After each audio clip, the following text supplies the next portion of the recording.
Le président Biden est sous pression cette semaine pour réunir les deux ailes de son parti démocrate sur les deux projets de loi de dépenses massives qui sont liés et essentiels à son programme national. Je vous dis que nous allons y arriver. Peu importe quand, peu importe que ce soit dans 6 minutes, 6 jours ou 6 semaines, nous allons le faire. Avec un soutien bipartite, le projet de loi d'infrastructure de 1 200 milliards de dollars pour les routes, les ponts et les autoroutes a été adopté par le Sénat. Mais à la Chambre des représentants, les progressistes du Parti démocrate disent qu'ils n'approuveront pas ce projet de loi sur les infrastructures tant que leur parti n'a pas conclu un accord sur le plus grand programme de dépenses sociales de 3 500 milliards de dollars. Ce programme comprend de l'argent pour des initiatives telles que l'environnement, l'éducation et la garde d'enfants. La présidente Nancy Pelosi a retardé le vote à la Chambre sur le projet de loi sur les infrastructures, provoquant la colère de certains modérés.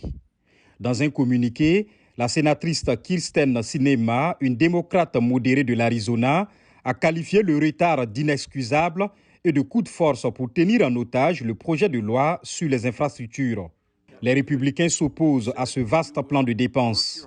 Le sénateur John Barrasso, un républicain du Wyoming, l'a qualifié dans l'émission Fox News Sundays de grand projet de loi téméraire sur le socialisme du gouvernement.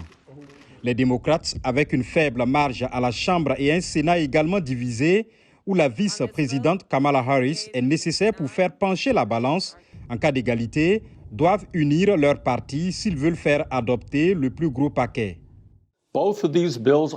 Ces deux projets de loi avancent en tandem. Nous devons les passer tous les deux.